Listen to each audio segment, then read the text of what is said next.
દિયા online science એકેડેમીમાં તમારું સ્વાગત છે. ચેપ્ટર 2 સ્થિત વિદ્યુત સ્થિતિમાન અને કેપેસિટન્સ એના આપણે એનસીઈઆરટી ના સ્વાધ્યાયના દાખલા આજે સોલ્વ કરીશું. જેમાં પહેલો દાખલો છે, જેમાં કહ્યું છે 5 ગુણ્યા 10 ની -8 ઘાત કુલમ અને -3 ગુણ્યા 10 ની -8 ઘાત કુલમ ના બે વિદ્યુત ભારો. એટલે બે વિદ્યુત ભારોના મૂલ્યો લખી નાખીએ. Q1 બરાબર 5 ગુણ્યા 10 ની -8 ઘાત કુલમ અને Q2 બરાબર 3 ગુણ્યા 10 ની -8 ઘાત કુલમ. બે વિદ્યુત ભારો આપ્યા છે, એકબીજાથી 16 સેન્ટીમીટર અંતરે રહેલા છે. ધારો કે બેની વચ્ચેનું અંતર r બરાબર 16 સેન્ટીમીટર છે. તો કયા બિંદુએ x કોઈ એક બિંદુ હશે અથવા તો એવા ઘણા બધા બિંદુઓ હશે કે જ્યાં આગળ સ્થિતિમાન શૂન્ય મળે છે. કયા બિંદુએ અથવા તો કયા બિંદુઓએ સ્થિતિમાન શૂન્ય મળશે. તો આપણે પરિસ્થિતિને આ પ્રમાણે સમજી શકીએ. એક બિંદુ આ છે, બીજું બિંદુ આ છે, A તથા B, જ્યાં Q1 તથા Q2 વિદ્યુત ભાર પડેલો છે અને એમની વચ્ચે એમને જોડતી રેખા સળંગ આખી રેખા કહેવાશે. એની ઉપરના કોઈ બિંદુઓએ સ્થિતિમાન છે શૂન્ય આવી શકે.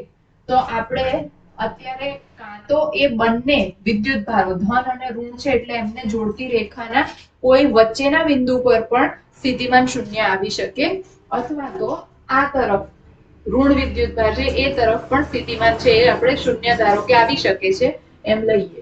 તો આપણે વચ્ચેના બિંદુ પર સ્થિતિ 1 અથવા તો શક્યતા 1 માટે થઈને ધારો કે એ બિંદુ C છે જેની ઉપર સ્થિતિમાન શૂન્ય મળે છે. ધારો કે બિંદુ C પર સ્થિતિમાન શૂન્ય છે, શૂન્ય મળે છે. A થી એનું અંતર આપણે કંઈક ધારી લઈએ, x અંતર છે. તો ઓબ્વિયસલી Q2 જે બીજો વિદ્યુત ભાર છે એનું અંતર 16 - x જેટલું થશે. આટલું અંતર 16 સેન્ટીમીટર - x જેટલું થાય. હવે C બિંદુ પર સ્થિતિમાન શૂન્ય મળે છે. એ સ્થિતિમાન કોના કારણે થઈને ઉત્પન્ન થયું હશે? Q1 તથા Q2 ના કારણે થઈને. એટલે કુલ સ્થિતિમાન V બરાબર V1 + V2 જે શૂન્ય બને છે બરાબર Q1 ના કારણે સ્થિતિમાન K Q1 ભાગ્યા R1 વત્તા K Q2 ભાગ્યા R2. K ને કોમન લઈ અને ડાબી તરફ શૂન્ય છે એ તરફ આપણે મોકલી દઈએ તો એ શૂન્ય બની જશે. Q1 ભાગ્યા R1. Q1 છે 5 ગુણ્યા 10 ની -8 ઘાત અને R1 છે, R1 એટલે Q1 નું એનાથી અંતર x લીધું છે અને Q2 ની કિંમત છે -3 ગુણ્યા 10 ની -8 ઘાત. R2 ની કિંમત છે 16 - x. માઈનસ વાળું પદ આ તરફ લઈ લઈએ. 10 ની -8 ઘાત બંને તરફ રહેશે એટલે એ કટ થઈ જશે. તો આપણી પાસે બચ્યું 3 ભાગ્યા 16 - x બરાબર 5 ભાગ્યા x. માટે 3x બરાબર 80, 16 × 80, 80 - 5x. તો આ તરફ આવશે એટલે 8x બરાબર 80. તો x બરાબર 10 સેન્ટીમીટર. એટલે કે Q1 વિદ્યુત ભારથી Q1 બરાબર 5 ગુણ્યા 10 ની -8 ઘાત કુલંબ થી 10 સેન્ટીમીટર અંતરે V બરાબર 0 મળે. બીજી પરિસ્થિતિ જેમાં આપણે કહ્યું કે અહીંયા આગળ કોઈ બિંદુ D લઈએ, સ્થિતિ 2. ધારો કે બિંદુ D પર સ્થિતિમાન શૂન્ય મળે છે. બિંદુ D પર સ્થિતિમાન શૂન્ય મળે છે. એટલે અગેન એ જ વસ્તુ થશે. V બરાબર V1 + V2 જે બની જશે 0 બરાબર. હવે અહીંયા આગળ આનાથી D બિંદુ પર તો એ વખતે આપણે x કેટલું થશે આને x ધારી લઈએ. તો પહેલા લખી નાખીએ કે Q1 ભાગ્યા R1 વત્તા K Q2 ભાગ્યા R2. ડેશ નામ આપી દઈએ. કે કોમન નીકળી જશે, શૂન્ય થઈ જશે. શૂન્ય બરાબર 5 ગુણ્યા 10 ની -8 ઘાત r1 ડેશ q1 થી d બિંદુનું અંતર કેટલું થશે? q1 થી d બિંદુનું અંતર ધારો કે x ધારી લઈએ હવે આપણે -3 ગુણ્યા 10 ની -8 ઘાત -3 વિદ્યુત ભાર છે એટલા માટે r2 એટલે શું થશે? q2 નું તેનાથી અંતર તો આ 16 આ ટોટલ x છે એમાંથી 16 જતું રહે તો આ બાકીનું તમને અહીંયા આગળ 16 - x મળે તો 16 - x દઈ દઈએ અને x ડેશ નામ આપી દઈએ તો આપણી પાસે વધે છે અત્યારે 5 ભાગ્યા x ડેશ બરાબર 3 ભાગ્યા 16 - x એટલે 3x ડેશ બરાબર x માંથી અહીંયા આગળ આ જગ્યાએ શું થશે? કુલ વિદ્યુત ભાર છે એ કુલ અંતર છે b2 નું એ x માંથી 16 જેટલું બાદ થાય x ડેશ માંથી 16 x ડેશ -16 એટલે 3x ડેશ બરાબર 5x ડેશ -80 તો આપણી પાસે વધે છે 2x ડેશ બરાબર 80 તો x ડેશ બરાબર આવ્યું 40 સેન્ટીમીટર એટલે કે a વિદ્યુત ભારથી q1 વિદ્યુત ભારથી 5 ગુણ્યા 10 ની -8 ઘાત કુલંબ થી 40 સેન્ટીમીટર દૂર સ્થિતિમાન 0 મળે અથવા તો v બરાબર 0 તો બે અંતર આપણને આ પ્રમાણે મળે છે x બરાબર 10 સેન્ટીમીટર તથા x બરાબર 40 સેન્ટીમીટર આ થયો જવાબ સ્વાધ્યાયનો દાખલા નંબર 2.2 જેમાં કહ્યું છે 10 સેન્ટીમીટરની બાજુવાળા નિયમિત ષટકોણના દરેક શિરોબિંદુએ 5 માઇક્રોકુલમ વિદ્યુતભાર છે ષટકોણના કેન્દ્ર પર સ્થિતિમાન ગણો તો આવી રીતના ષટકોણ આપેલું છે અને એના દરેક શિરોબિંદુની ઉપર 5 માઇક્રોકુલમ જેટલો વિદ્યુતભાર છે કેન્દ્ર પર કુલ સ્થિતિમાન કેટલું થશે દરેક 6 એ 6 વિદ્યુતભારોના કારણે તો ષટકોણ ના કેન્દ્ર પર સ્થિતિમાન કુલ સ્થિતિમાન v જે બનશે એ દરેકના કારણે kq/r જેટલું થાય એ હવે નિયમિત ષટકોણ છે એના કારણે થઈને આપણને ખ્યાલ છે કે આ ખૂણો છે એ 60 ડિગ્રીનો બને આ દરેક ખૂણો 60 ડિગ્રીનો બનશે એટલે આ એક સમભુજ ત્રિકોણ થઈ ગયું જેમાં ષટકોણની બાજુની લંબાઈ આપણને આપેલી છે 10 સેન્ટીમીટર એટલે શિરોબિંદુથી કેન્દ્ર સુધીનું અંતર પણ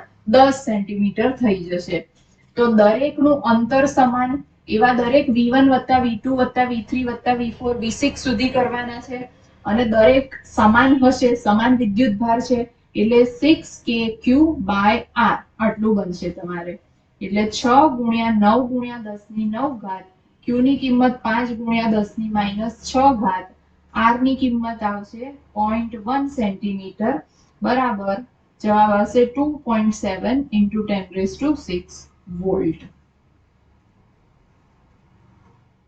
સ્વાધ્યાયનો દાખલા નંબર 2.3 જેમાં કહ્યું છે બે વિદ્યુતભારો 2 માઇક્રોકુલમ અને -2 માઇક્રોકુલમ એકબીજાથી 6 સેન્ટીમીટર દૂર આવેલા બિંદુઓ a અને b પર મૂકેલા છે તંત્રના કોઈ સમસ્થિતિમાન પૃષ્ઠની ઓળખ કરો આ સપાટી પર બીજો પ્રશ્ન પૂછ્યો છે આ સપાટી પર દરેક બિંદુએ વિદ્યુત ક્ષેત્રની દિશા કઈ હશે તો અહીંયા આગળ બે વિદ્યુતભારો જેને આપણે આ રીતે રહેલા સમજી શકીએ a અને b 2 માઇક્રોકુલમ અને -2 માઇક્રોકુલમ તો બંનેથી એક ચોક્કસ અંતરે સમસ્થિતિમાન પૃષ્ઠ ક્યાં આગળ આવેલું હશે એકબીજાથી 6 સેન્ટીમીટર અંતરે આવેલું છે ટોટલ અંતર બેની વચ્ચેનું 6 છે તો સમસ્થિતિમાન પૃષ્ઠ 2 થી કેટલા અંતરે હશે સમસ્થિતિમાન પૃષ્ઠ જે હોય ત્યાંથી એ બિંદુ એ પૃષ્ઠની ઉપર દરેક બિંદુએ સ્થિતિમાન સમાન હોવું જોઈએ તો અત્યારે આપણે એક બિંદુ લઈ લઈએ જે મધ્યમાં હોય અને ત્યાં આગળ સ્થિતિમાન કેટલું આવશે તો બે બિંદુને જોડતી રેખાના મધ્ય બિંદુ પર સ્થિતિમાન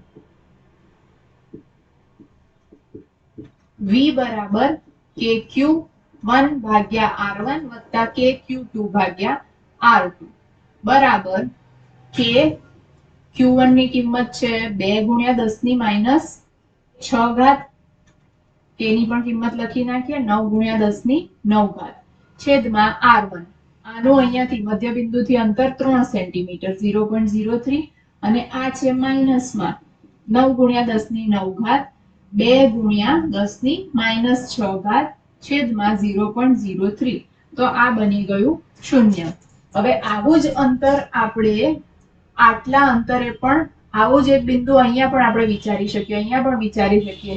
તો આવા તમામ બિંદુઓ કે જ્યાં આગળ સ્થિતિમાન 0 બને છે તો એ એક સમસ્થિતિમાન પૃષ્ઠ બન્યું અને એ આ મધ્ય બિંદુમાંથી પસાર થતું હશે. તો આપણે લખી નાખીએ આવા તમામ બિંદુઓથી કે જે બંને વિદ્યુત ભારથી સમાન અંતરે આવેલ હોય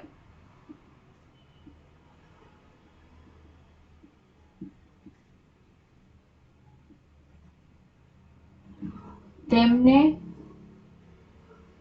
જોડતું પૃષ્ઠ ધારી શકાય જ્યાં v બરાબર 0 એટલે કે જે પણ મૂલ્ય હોય એ સમાનનું સમાન જ રહેવાનું છે, જે સમસ્થિતિમાન પૃષ્ઠ છે. બીજો પ્રશ્ન પૂછ્યો છે કે વિદ્યુત ક્ષેત્રની દિશા કઈ હશે? તો એક ધન વિદ્યુત ભાર છે અને એક ઋણ વિદ્યુત ભાર છે. વિદ્યુત ક્ષેત્રની દિશા હંમેશા ધનથી ઋણ તરફની હોય, ઋણમાં દાખલ થતી ધનમાંથી બહાર નીકળતી. તો અહીં વિદ્યુત ક્ષેત્રની દિશા a થી b તરફ હોય. બીજી વસ્તુ આપણને અહીંયા શું જોવા મળે છે? આ જે સમસ્થિતિમાન પૃષ્ઠ હશે એનાથી સ્થિતિ આ જે વિદ્યુત ક્ષેત્ર છે એ એનાથી લંબ મળે છે. આ પ્રમાણે આપણને મળે છે જે સમસ્થિતિમાન પૃષ્ઠથી લંબ હોય. તો આ બંને જવાબ થઈ ગયા. સ્વાધ્યાયનો દાખલા નંબર 2.4 જેમાં કહ્યું છે 12 સેન્ટીમીટર ત્રિજ્યાના એક ગોળાકાર સુવાહકની સપાટી પર 1.6 ગુણ્યા 10 ની માઈનસ 7 ઘાત કુલમ વિદ્યુત ભાર નિયમિત રીતે વિતરિત થયેલો છે. ગોળાની અંદર, ગોળાની તરત બહાર અને ગોળાના કેન્દ્રથી 18 સેન્ટીમીટર અંતરે આવેલા બિંદુએ વિદ્યુત ક્ષેત્ર કેટલું હશે? જો તો અહીંયા આગળ આપણને q બરાબર ગોળાના કેન્દ્રની ઉપર આટલું આપેલું છે 1.6 ગુણ્યા 10 ની માઈનસ 7 ઘાત ગોળાની સપાટી પર બરાબર આટલો વિદ્યુત ભાર નિયમિત રીતે વિતરિત થયેલો છે. આ કુલ વિદ્યુત ભાર છે. જે ગોળાની ત્રિજ્યા છે એ 12 સેન્ટીમીટર છે. તો ગોળાની અંદરના વિસ્તારમાં વિદ્યુત ક્ષેત્ર કેટલું? ગોળાની અંદર વિદ્યુત ક્ષેત્ર તો આપણે થિયરીની અંદર જોયેલું છે કે કોઈ પણ સુવાહક હોય પોલો કે નક્કર એની અંદરના વિસ્તારમાં વિદ્યુત ક્ષેત્ર હંમેશા 0 હોય. બીજો પ્રશ્ન પૂછ્યો છે ગોળાની તરત બહાર એટલે કે સપાટી પર, ગોળાની તરત બહાર એટલે કે સપાટી પર તો એમાં અંતર કેટલું થઈ જાય? એ વિદ્યુત ભારનું અંતર એની ત્રિજ્યા જેટલું કહેવાશે. એટલે E બરાબર kq ભાગ્યા r² આવશે, જેમાં k થશે 9 ગુણ્યા 10 ની 9 ઘાત, q ની કિંમત આપી છે 1.6 ગુણ્યા 10 ની માઈનસ 7 ઘાત ભાગ્યા r છે 0.12 નો સ્ક્વેર એટલે જવાબ આવશે 10 ની 5 ઘાત ન્યૂટન પર કુલમ. ત્રીજો પ્રશ્ન પૂછ્યો છે ગોળાના કેન્દ્રથી 18 સેન્ટીમીટર અંતરે. તો ગોળાના કેન્દ્રથી 18 સેન્ટીમીટર અંતરે E ડેશ બરાબર kq ભાગ્યા r ડેશ સ્ક્વેર બરાબર 9 ગુણ્યા 10 ની 9 ઘાત Q ની કિંમત 1.6 ગુણ્યા 10 ની -7 ઘાત અને R છે 18 સેન્ટીમીટર એટલે 0.18 નો સ્ક્વેર, તો જવાબ આવશે 44400 ન્યૂટન પર કુલમ. તો આ ત્રણ જવાબ આવ્યા, 0, 10 ની 5 ઘાત અને 44400.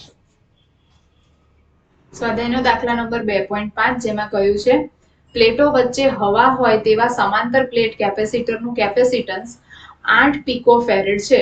જો પ્લેટો વચ્ચેનું અંતર અડધું કરવામાં આવે અને તેમની વચ્ચેના અવકાશને ડાઇલેક્ટ્રિક અચળાંક બરાબર 6 ધરાવતા દ્રવ્ય વડે ભરી દેવામાં આવે તો તેનું કેપેસિટન્સ કેટલું થશે?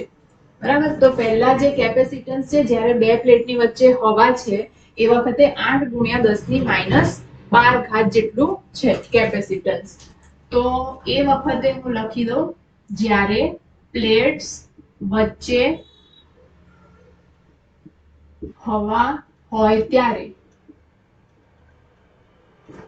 C બરાબર ε0 A ભાગ્યા D એ થઈ જશે 8 ગુણ્યા 10 ની -12 ઘાત ફેરેડ. બરાબર, 8 પીકોફેરેડ આપ્યા છે એટલા માટે. હવે જ્યારે પ્લેટ્સ વચ્ચેનું અંતર અડધું કરવામાં આવે તથા ડાઇલેક્ટ્રિક દાખલ કરવામાં આવે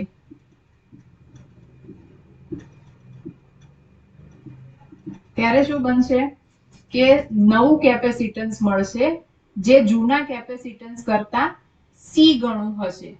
સાથે સાથે અહીંયા આગળ જે કેપેસિટન્સ મળશે K ગણું હશે અને સાથે અહીંયા આગળ કેપેસિટન્સમાં જે કેપેસિટરની અંદર બે પ્લેટ વચ્ચેનું અંતર છે એને પણ અડધું કરી દીધું છે, તો આ D/2 થશે.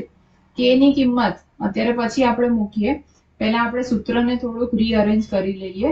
આ છેદનો છેદ અંશમાં જશે 2k ε0 A ભાગ્યા D, પણ આપણને આની કિંમત ખ્યાલ છે ε0 A ભાગ્યા D બરાબર થશે 8 ગુણ્યા 10 ની -12 ઘાત. K ની કિંમત 6 આપેલી છે એટલે આ આવશે 96 ગુણ્યા 10 ની -12 ઘાત ફેરેડ અથવા તો 96 પીકોફેરેડ. તો નવું કેપેસિટન્સ બને છે 96 પીકોફેરેડ. સ્વાધ્યાયનો દાખલા નંબર 2.6 જેમાં કહ્યું છે દરેક 9 પીકોફેરેડ કેપેસિટન્સ ધરાવતા 3 કેપેસિટરોને શ્રેણીમાં જોડેલ છે. સંયોજનનું કુલ કેપેસિટન્સ કેટલું હશે? તો જ્યારે એને શ્રેણી જોડાણમાં જોડીએ છે એ વખતે સમતુલ્ય કેપેસિટન્સ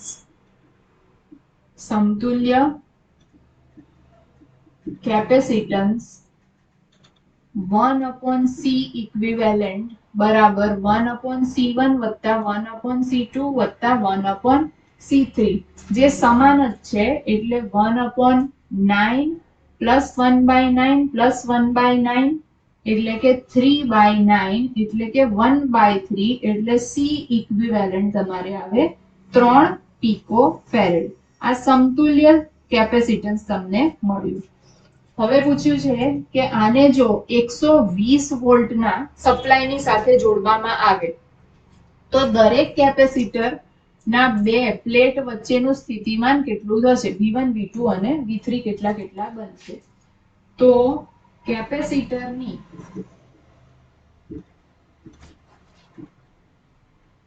પ્લેટ્સ વચ્ચે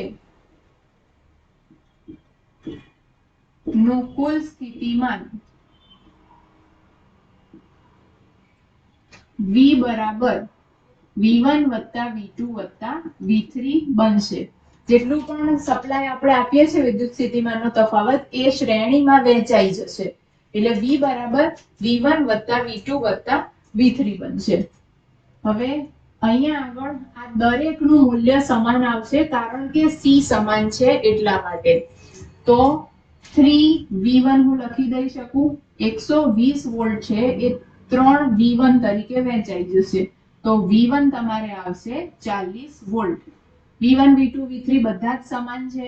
V1 બરાબર V2 બરાબર V3 હોવાથી કેમ આ સમાન થાય? કારણ કે C1 બરાબર C2 બરાબર C3 છે અને શ્રેણી જોડાણ છે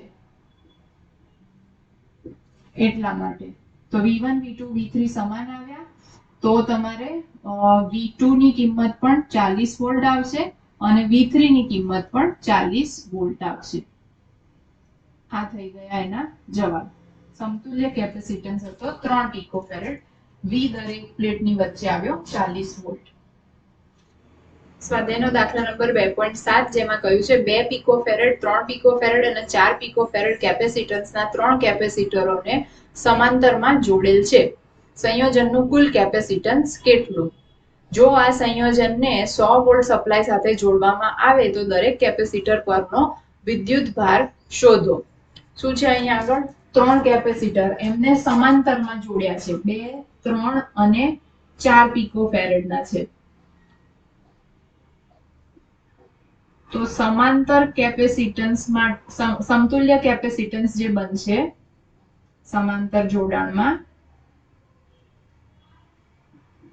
એનું સૂત્ર છે સમાંતર જોડાણ માટે C ઇક્વિવેલન્ટ બરાબર C1 + C2 + C3 એટલે કે 2 + 3 + 4 એટલે 9 પિકોફેરેડ બને.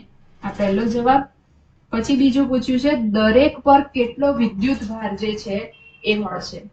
તો Q1 બરાબર C1V એટલે C1 ની કિંમત છે 2 પિકોફેરેડ એટલે 2 × 10⁻12 વોલ્ટ કેટલા છે જે સપ્લાય કર્યા છે 100 વોલ્ટ છે એટલે જવાબ આવશે 2 × 10⁻10 કુલમ. એવી જ રીતે Q2 બરાબર C2V જે થશે 3 × 10⁻12 × 100 બરાબર 3 × 10⁻10 કુલમ. અને Q3 બરાબર C3V બરાબર 4 × 10⁻12 × 100 બરાબર 4 × 10⁻10 કુલમ. તો આ 4 જવાબો બન્યા.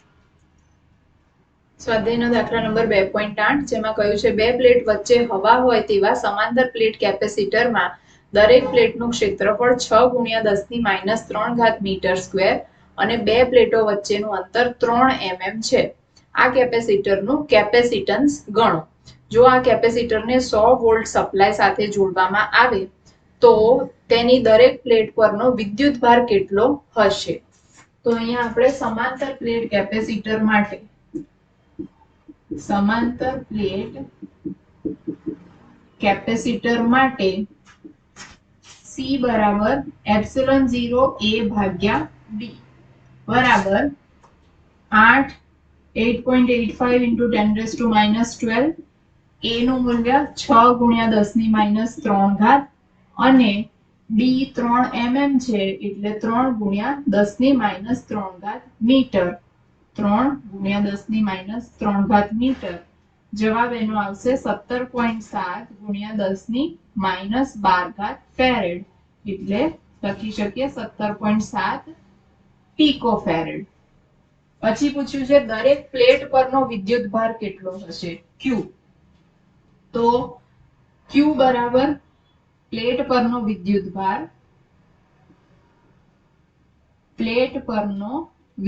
ભાર Q બરાબર C × V.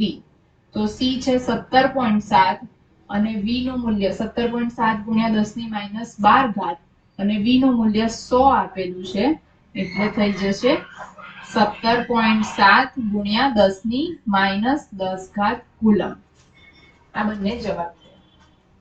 સ્વાધ્યાયનો દાખલા નંબર 2.9 જેમાં કહ્યું છે સ્વાધ્યાય 2.8 માં આપેલ કેપેસિટરમાં 3 mm જાડાઈની માઇકાની પ્લેટ જેનો ડાઇલેક્ટ્રિક અચળાંક 6 છે એવા કેપેસિટરની 2 પ્લેટ વચ્ચે વોલ્ટેજ સપ્લાય જોડેલ હોય ત્યારે વોલ્ટેજ સપ્લાયનું જોડાણ દૂર કર્યા બાદ દાખલ કરવામાં આવે તો દરેક કિસ્સામાં શું થાય તે સમજાવો.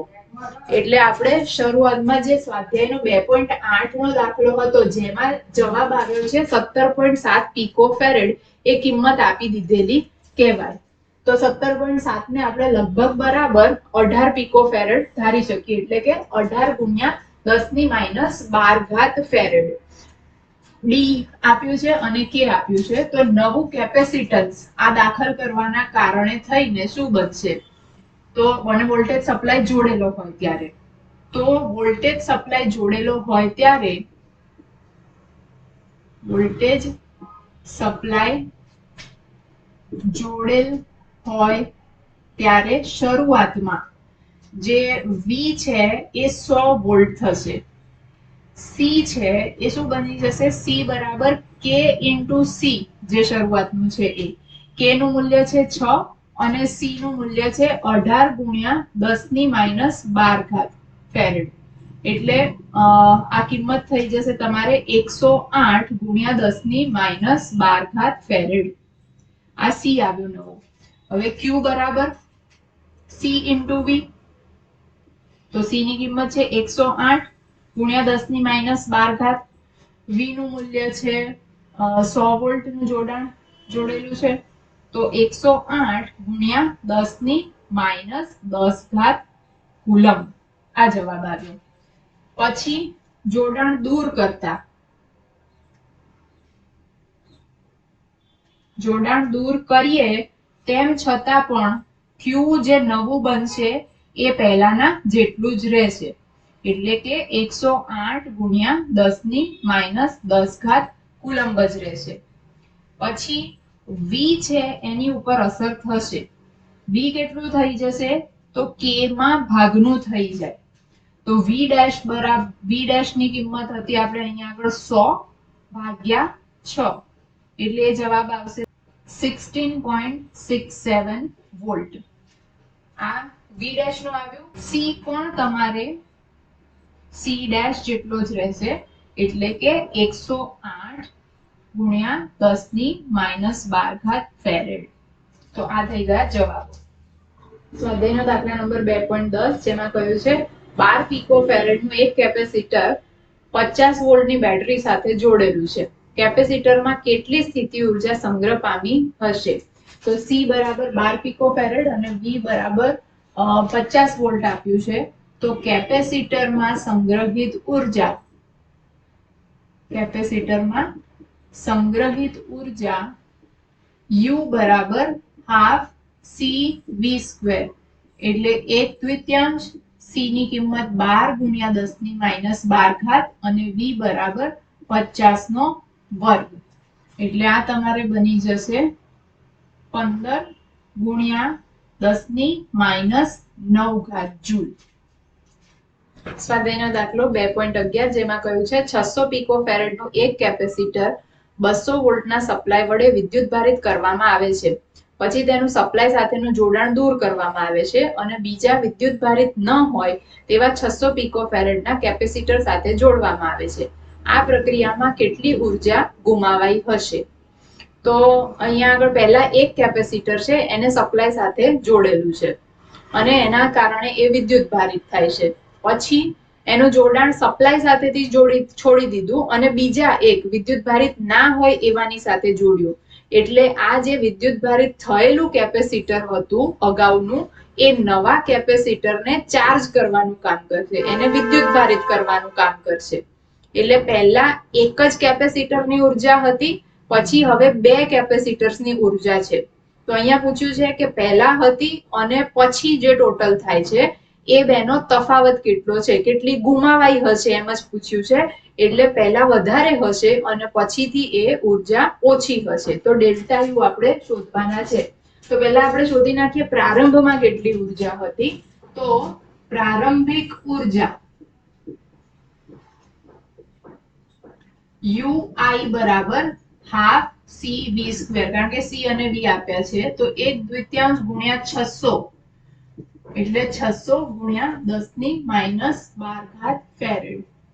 10 ની -12 ગુણ્યા 200 નો વર્ગ, તો આ જવાબ આવે છે 12 ગુણ્યા 10 ની -6 જૂલ. પછી બાદમાં અથવા અંતિમ ઉર્જા, તો એ કુલ ઉર્જા UF થશે U1 ના કારણે એક કેપેસિટર અને બીજા કેપેસિટર બંનેના કારણે થઈને. તો એમાં આપણે લઈએ Q² ભાગ્યા 2C, Q1 સ્ક્વેર અને C1, Q² ભાગ્યા 2C. હવે બંનેના કેપેસિટન્સ સમાન છે એટલે C1 C2 ન લખીએ તો ચાલે, અને બંનેને જે કેપેસિટન્સ સમાન છે એટલે વિદ્યુત ભાર જે વિતરણ થશે એ પણ સમાન થશે. હવે આ જે વિદ્યુત ભાર હશે એ નવો વિદ્યુત ભાર હશે. શરૂઆતમાં તમને આ Q² ભાગ્યા 2C નું મૂલ્ય આટલું આવ્યું એમ પણ તમે કહી શકો છો. અહીંયા લખી નાખીએ Q² ભાગ્યા 2C બરાબર 12 × 10⁻⁶. નવો વિદ્યુત ભાર કેટલો થશે? તો Q ડેશ છે એ Q/2 થઈ જશે, કારણ કે વિદ્યુત ભાર અડધો અડધો બેયની ઉપર વહેંચાઈ જશે. તો અહીંયા લખી દઈએ Q/2 whole square by 2C, અને એવું બે વખત છે એટલે 2 લખી નાખ્યું. હવે આ થઈ ગયું તમારી પાસે, આ 2 કટ થઈ ગયું. અહીંયા વધ્યું છે Q² ભાગ્યા 4C. તો એને હું આમ લખી શકું Q² ભાગ્યા 2 × 2C, Q² ભાગ્યા 2 × 2C. આ 2 કટ થઈ ગયા, આ 4 રહેશે, આટલું બધું. તો પણ Q² ભાગ્યા 2C ની જગ્યાએ તો આપણે 12 × 10⁻⁶ લખી શકીએ. એટલે 1/2 ગુણ્યા આટલી કિંમતની જગ્યાએ, આટલા કૌંસની જગ્યાએ આપણે લખીએ 12 × 10⁻⁶. તો આપણે જવાબ આવે છે 6 × 10⁻⁶ જૂલ. હવે પૂછ્યું છે તફાવત કેટલો? તો ઉર્જાનો તફાવત અથવા ગુમાવાયેલ ઉર્જા તમે જોઈ શકો છો કે પહેલા કેટલી હતી? 12 × 10⁻⁶. પછી કેટલી બની ગઈ? 6 × 10⁻⁶. ઘટાડો થયો છે એટલે ગુમાવાઈ હશે. તો ડેલ્ટા U બરાબર UI માઇનસ UF બરાબર 12 × 10⁻⁶ માઇનસ 6 × 10⁻⁶, એટલે કે 6 × 10⁻⁶ જૂલ. આ જવાબ આવ્યો.